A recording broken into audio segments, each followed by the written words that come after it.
fazer esse approach que perpasse um político, porque se você parar para pensar que aí um funcionário do Franco, isso foi descoberto em umas cartas, né? E aí descobriram assim, mas presidente, essa versão que a gente está publicando não é que foi publicada, né? Não é que está sendo divulgada. Aí ele falou assim, não, mas um dia os livros de história, os estudiosos vão ver nossas matérias oficiais, vão ver a nossa versão. E aí foi aí que ele usou o termo. Mas isso não é verdade. Ele disse, não, mas então vai ser uma pós-verdade. Então, eu acho que parte desse negacionismo, que está muito atrelado a essa pós-verdade, ou essa construção ou desconstrução da informação, ou o uso da informação para beneficiar uma visão que lhe interessa, que interessa alguém, do interesse de alguém, né? Isso não é o Bolsonaro. Bolsonaro é, digamos, a bola da vez. Mas que daqui a pouco vai ter outra bola da vez, e outra bola da vez, e outra bola da vez. Então, o que eu queria de você era, e eu concordo plenamente com tudo que você falou do Bolsonaro, mas a ideia, e a gente está tendo isso com todos os nossos entrevistados, é que não datar, porque daqui a 10 anos, quem for ler a tua entrevista, vai olhar assim, caramba, a Yara Lemos falou de informação 10 anos atrás e é o que está acontecendo hoje. Ou aqui no Brasil, ou na Alemanha, ou na França, ou na Nigéria, porque os ataques da informação, infelizmente, assim como no Haiti, continuarão, porque a informação incomoda, não é? A verdade incomoda, né? A verdade aquilo que incomoda. não pode. E aí é sobre isso que eu queria saber de você. Como que a gente consegue, ou deve, como que o jornalista trata essa informação? Como que a gente lida com a pós-verdade? Como que a gente lida com essa desconstrução da informação e cria uma pós-informação, uma pós-verdade? Como que a gente cria uma realidade alternativa? Ou como que a gente cria uma realidade elástica, utilitarista? Eu acho que cheguei. Uma informação utilitarista, que é usada em benefício de alguém. A pesquisa paga debaixo dos panos pelos produtores de leite para dizer que o refrigerante faz mal à saúde ou que qualquer outra substância esteja sendo... Pronto, o leite de soja faz mal à saúde e que o leite de gado faz bem à saúde. Então, ele paga vários cientistas para isso, e aí os cientistas divulgam uma pesquisa, e aí daqui a pouco o pessoal do leite de soja paga outra pesquisa para dizer o contrário, e aí tem gente que fala mal do ovo, ou da margarina, ou da manteiga, ou seja, é a realidade utilitarista.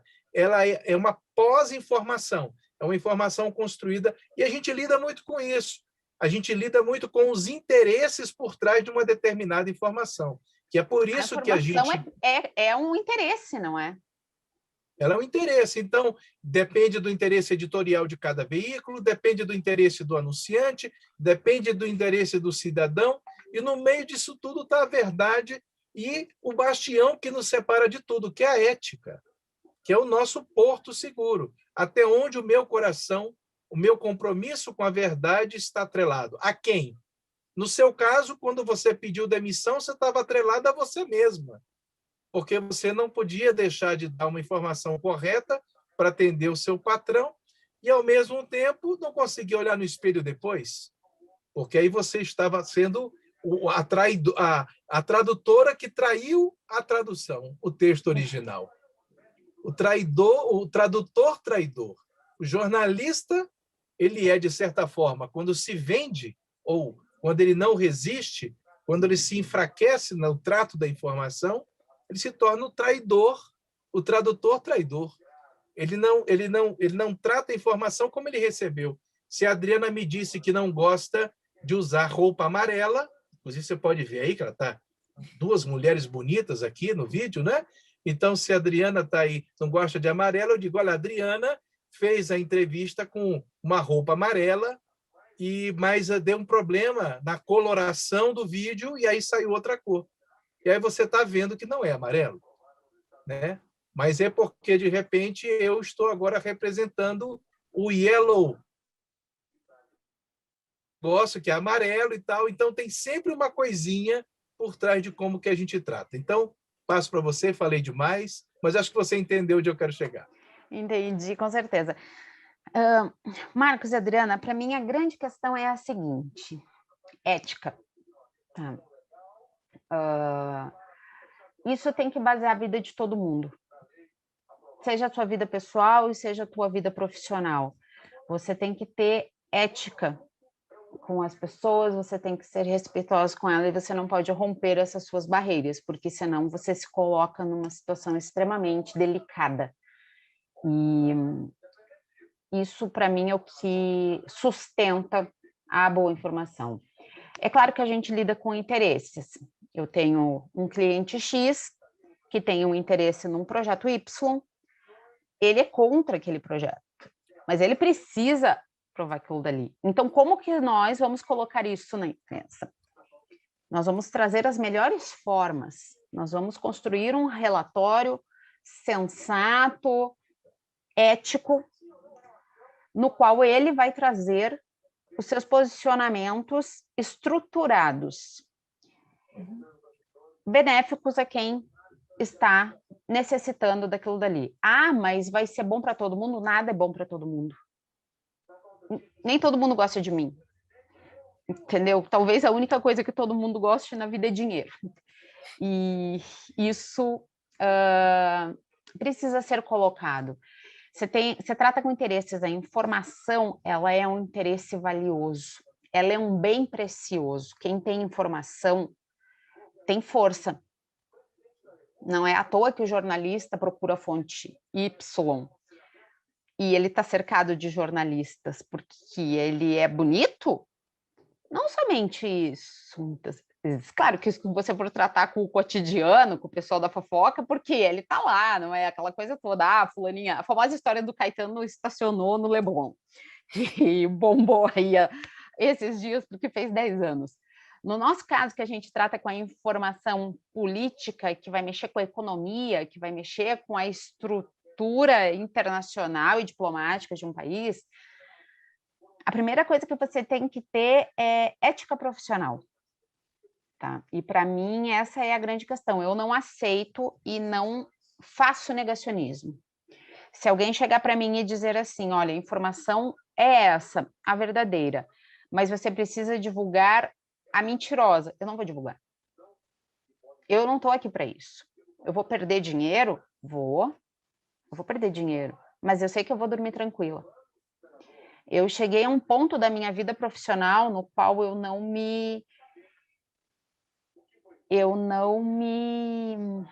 iria usar um verbo prostituir, acho ele forte, acho que ele não é o verbo aqui, até porque recentemente aconteceu isso de um veículo falar que precisava de uma fonte qualificada, que não podia ser prostituta. Aquilo me chocou tanto, sabe, porque nem você não sabe o que está passando na vida de cada um para que tenha que se colocar numa situação dessas. Então, até isso é difícil. Quando você coloca como profissional, eu vi aquilo e me deu vontade de puxar o telefone e dizer para o colega assim, pensa no que você está dizendo, porque quando você coloca, uma palavra mal colocada acaba com uma pessoa. Ninguém sabe o que o outro está passando, ninguém sabe a dificuldade do outro. Mas eu, como profissional, me nego a transformar uma notícia em verdade para captar o público. Eu me nego a fazer isso. Quando o Marcos estava falando do livro, eu puxei 2 livros aqui na estante que eu acho extremamente importantes. E eles tratam de assuntos relacionados, que é a ditadura militar. Carlos Alberto Brilhante Ustra foi o maior torturador da história da ditadura brasileira. Ele escreveu esse livro aqui. Tá? E aí, a gente tem essa coisa que perpassa o tempo, não é? A ditadura, que, como eles dizem, foi golpe ou foi algo que eles puxaram para eles, institucionalizado e tudo mais. Então, você tem o Ustra falando a verdade que ele quer, você tem aqui Hélio Gaspari, pesquisa histórica documentada, mostrando a verdade. Em quem as pessoas querem acreditar? Não é uma questão de acreditar, é uma questão de entender. É por isso que nós temos hoje uma dificuldade muito grande no ensino básico brasileiro de as crianças interpretarem. Você não tem que decorar para dizer que isso aqui é verdade. Você tem que saber interpretar os fatos para que você chegue na verdade absoluta e saiba entendê-la e saiba as consequências que essa verdade trouxe para a vida de todo mundo desde então. Foi a vida daquela geração dos anos 60, foi a geração dos anos 70, dos anos 80, dos 90, do 2000. Toda a geração brasileira que vier a partir dos anos 60, ela foi impactada por isso. E ela precisa conhecer essa verdade.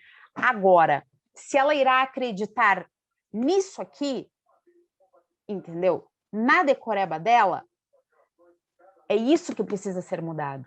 É a narrativa que precisa ser colocada, é a interpretação dos fatos, não é decorar. Comunicação, informação não é uma ciência exata, não é 2 mais 2. É saber onde é que ela impacta, é saber o que ela traz.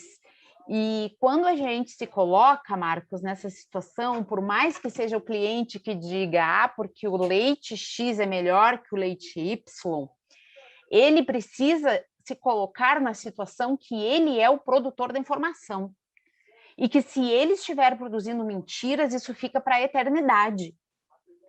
E não é isso que nós temos que fazer. Nós temos que encontrar o caminho da verdade, da informação bem colocada para que ela fique para a eternidade, sim, e que as pessoas saibam que isso é verdadeiro. Quando eu pego uma pessoa para um media training, eu não aceito que ela venha mentir para mim. Ela tem que estar preparada para dizer a verdade. A verdade vai doer. Ok, ela vai te fazer mal, então nós vamos construir caminhos para que essa verdade não te atinja tanto, mas ela precisa chegar. De que forma que ela vai chegar? Entende? Não é a mentira que tem que ser construída, é a verdade que precisa ser construída. E para que nós possamos construir ela nesse mosaico, é preciso técnica. E é por isso que eu volto lá no início, da necessidade da técnica, da construção semântica, de um estudo, de um aperfeiçoamento que nós, jornalistas, conseguimos ter e que somos tão desprezados como profissionais atualmente. As pessoas não entendem o nosso papel na sociedade, elas precisam voltar a compreender isso. Aí me ocorre mais uma pergunta, essa questão do papel e quais os mecanismos que os jornalistas dispõem para co-construir democracia dentro do jornalismo. Como é que a gente pode fazer isso acontecer para realmente que essa contribuição perdure, né? Em momentos difíceis, em todos os momentos, ou seja, para que a comunicação, esses mecanismos de construção de democracia passem pelo trabalho do jornalista e permaneçam, e consigam receber credibilidade por isso. Para mim, o principal ponto que o jornalista precisa entender é que o jornalismo do diz que não te leva a nada. Fulano disse que. Ele pode dizer o que ele quiser. Ele pode dizer que a Terra é plana. Ele pode dizer que a teoria de Darwin é falsa. Ele pode dizer o que ele quiser. Agora, eu, como profissional, escrever fulano diz que a Terra é plana, eu estou me submetendo à mentira. Isso não pode acontecer. Então, para mim, o principal caminho é os veículos entenderem, e aí eu citei aquele exemplo, que o jornalismo do diz que precisa perder espaço para que as pessoas entendam isso. Porque se ficar nessa situação, e aí a gente enfrenta muito essa demanda do online, né? Essa correria maluca toda, do fulano disse, o Beltrano falou, não sei o que lá. Mas isso é informação? Não. Não. Isso pode ser usado para construir uma notícia? Pode. Pode. Mas ela precisa de análise. Se ele disse isso, eu preciso ouvir quem disse o contrário, eu preciso ouvir quem está no intermediário, eu preciso construir uma narrativa em torno disso. Eu preciso interpretar esse fato. Porque se é para fazer o jornalismo do disque, eu não preciso de jornalista. Qualquer pessoa pode pegar um gravador e ir para qualquer lugar, apertar esse gravador e escrever. O fulano diz que.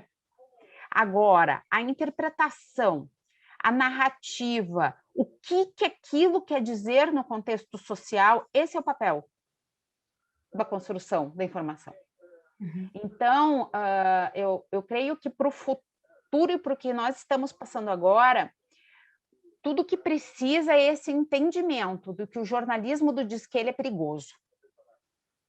Ele abre margens para esse tipo de perigo democrático que nós vivemos hoje, vivemos no passado e que talvez daqui a 30 anos estejamos vivendo novamente. Porque dá força para quem não tem informação. E nesse sentido, como o jornalismo pode ajudar a romper a barreira do negativismo nas redes digitais, nas redes sociais?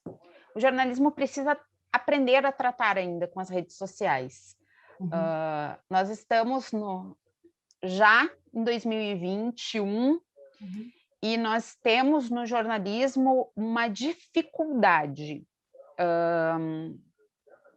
costumeira.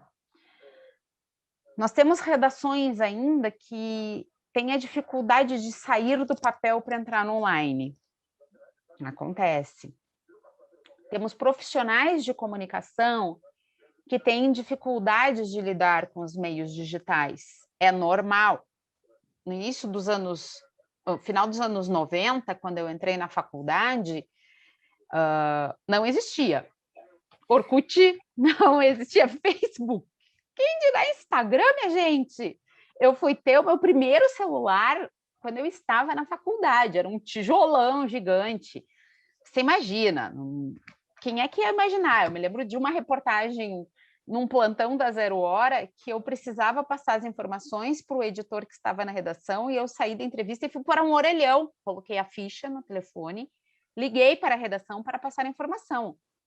Se eu falo isso para um estagiário meu hoje, ele vai dizer, meu Deus, em que mundo essa pessoa viveu? No mundo de redação, no qual nós tivemos que evoluir muito rápido, sabe? A nossa geração, a geração profissional do jornalismo que está trabalhando agora, ela sofreu um impacto digital muito grande e nem todo mundo conseguiu se adaptar, sabe? E essa dificuldade de adaptação fez com que se criasse esse vazio. E não há espaço, não há poder que não seja ocupado, não é? Já sabemos disso. E a informação como poder foi ocupada de forma ruim.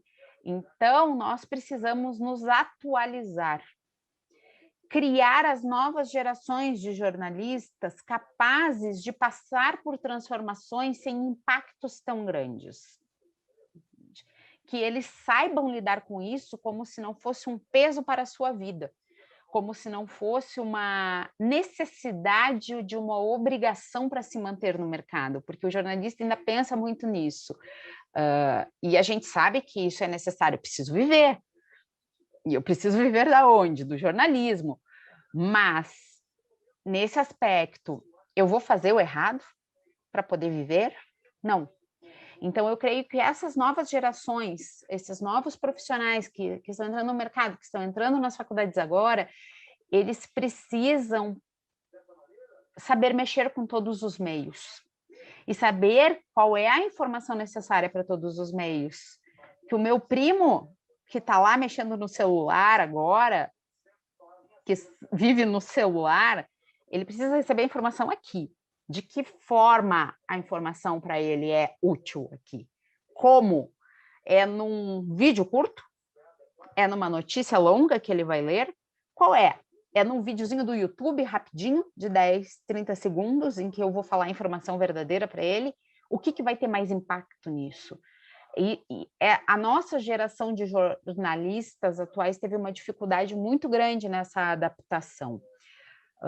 Hoje, quando eu trabalho com as redes e trabalho com o público, trazendo eles para cá, eu vejo colegas meus que começaram antes de mim na profissão, tendo esse problema de acesso, porque eles não conseguem abrir a cachola. E não é por maldade, é pelo sistema, gente, vamos combinar. Há 30 anos atrás, muitos deles começaram a digitar na máquina, na máquina da datilografia, e vem o computador e vem todo mundo atropelado, pelo amor de Deus. E nesse meio de caminho, você tem que seguir estudando, você tem que ler sobre teorias, você tem que ler o que está acontecendo, você tem que ser o mestre do computador, você tem que ser o mestre da postagem, você tem que saber tudo isso. Nós precisamos estar em constante atualização, não é só o médico que precisa estar atualizando. O jornalista precisa disso, e muitas vezes acontece que o jornalista acha que teve a formação, eu vou lá, eu seguro o gravador e está tudo resolvido. Esse tipo de jornalismo, de segura o gravador, do diz que, para mim, foi um grande responsável por todo o negacionismo que hoje nós estamos vivendo, de ter que desmentir o que foi publicado, porque não é o fulano diz que a Terra é plana, isso está errado.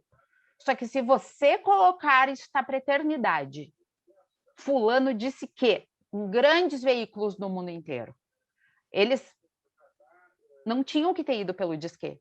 Para mim, o jornalismo do disque colocou hoje o jornalismo em xeque e fez com que o negacionismo crescesse. E é esse jornalismo que precisa mudar.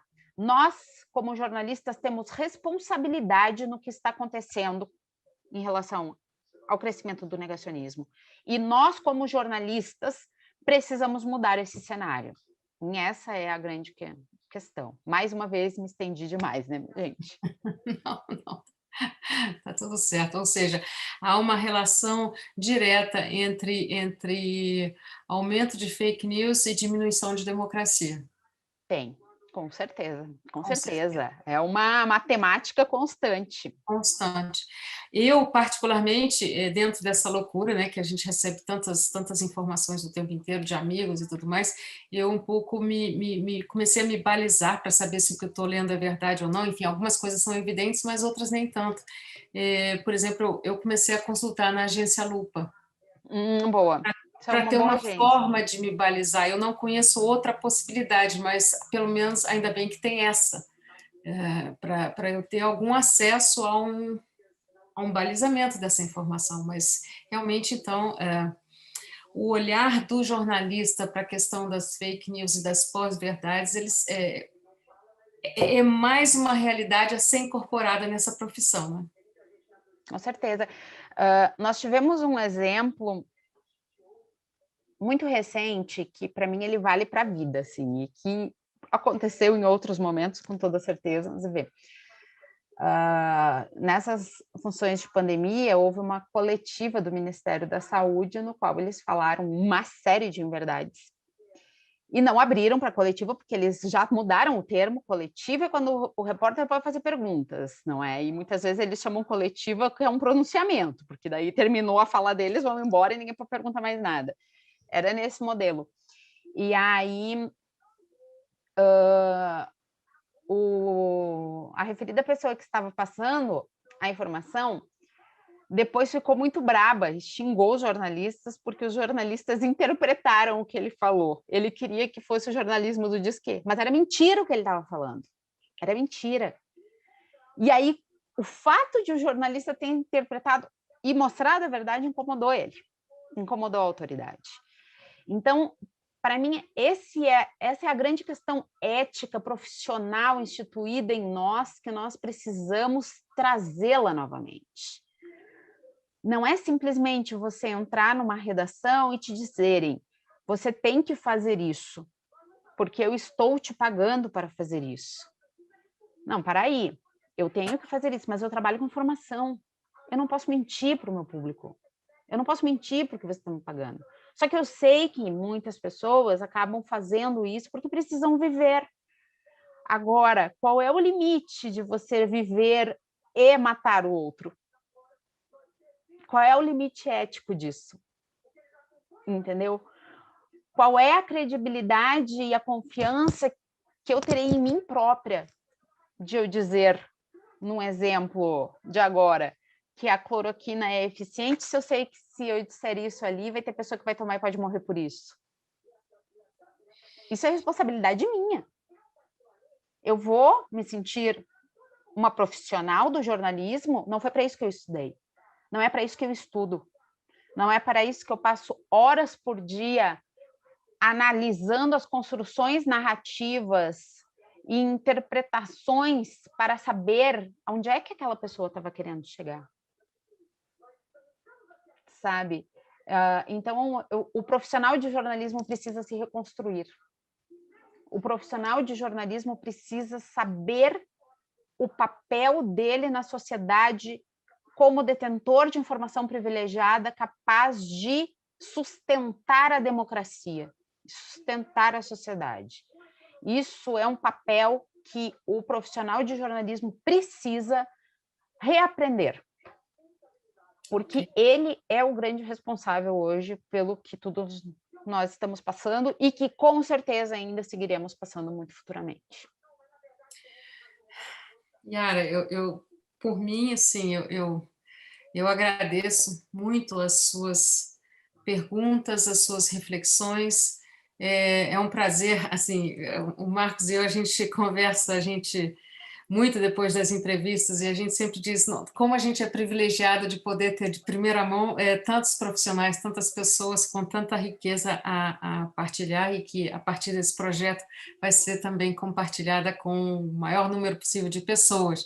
Assim, eu acho que a gente vai chegando já um pouco ao fim dessa entrevista, mas eu gostaria primeiro de perguntar se o Marcos tem mais alguma pergunta e de qualquer forma, já agradecer de coração pela sua presença. Eu sei que a sua agenda é lotada e você reservou aí uma hora para ficar com a gente conversando sobre isso. Eu te agradeço muito. Estou em posse do seu livro, A Cruz Haitiana, eu vou ler, está na fila. Daqui a pouco é ele. Será uma honra, Adriana. Muito obrigada. Marcos falou realmente muito dele, eu estou curiosíssima e estou terminando a leitura de um, e aí a Cruz Haitiana vai fazer parte da minha vida. Eu já sei muito sobre ele, eu te agradeço por tudo, pelo livro, pelo seu engajamento como jornalista, e, bom, obrigada, e a gente vai se falando. Marquinhos, você tem alguma pergunta? Gostaria de falar alguma coisa? Não, eu estou satisfeito. Eu acho que a Yara tocou nas questões primordiais do trato da informação, assim como também das questões éticas, que, no final das contas, é o nosso porto seguro, é o que nos diferencia na nossa profissão. O jornalismo é uma profissão muito difícil, é uma profissão melindrosa, você tem que se equilibrar numa linha muito delicada para você não perder o tom e para não se perder. Porque como você está muito próximo do poder, em alguns momentos a gente se ilude achando que nós também detemos algum poder e que a gente pode efetivamente influenciar muitas coisas. Claro que você detém um poder, que você também pode influenciar muita coisa, mas ao se achar isso, corre-se o risco de se perder do local que lhe cabe, de ser o mediador da informação, o curador da informação. Jornalista, nos tempos de redes sociais, ele é um curador da informação. Nós temos 1 bilhão de informações. E a pessoa está num mar de informações. O jornalismo, como a lupa, ela acaba fazendo a curadoria dessa informação. E aí ela empresta credibilidade usando os processos científicos do trato da informação, da apuração, de se apurar, de se falar com todas as partes envolvidas e deixar o leitor à disposição para ele consumir aquela notícia como ele quiser. Mas ela vai ser entregue com robustez.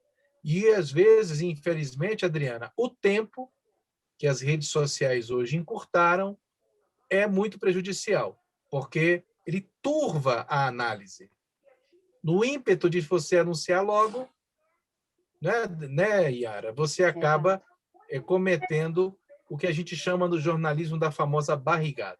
Dá uma informação sem a devida apuração e que impacta, né? E que faz com que as consequências de uma informação mal divulgada podem ser brutais, podem acabar com a reputação ou a vida de alguém, como o caso da escola base.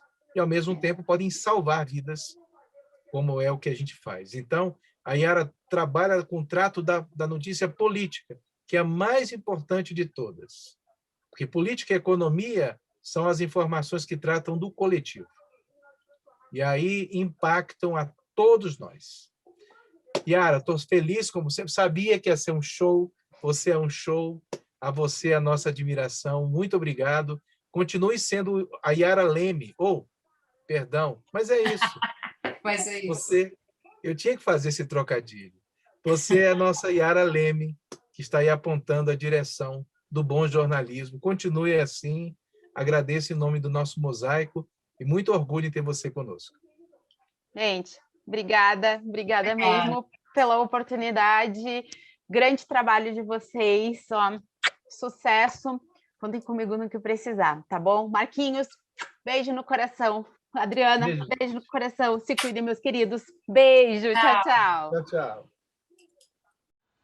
Olá, tudo bem? Espero que tenham gostado da entrevista. E na semana que vem, teremos mais um tema abordado por um de nossos entrevistados.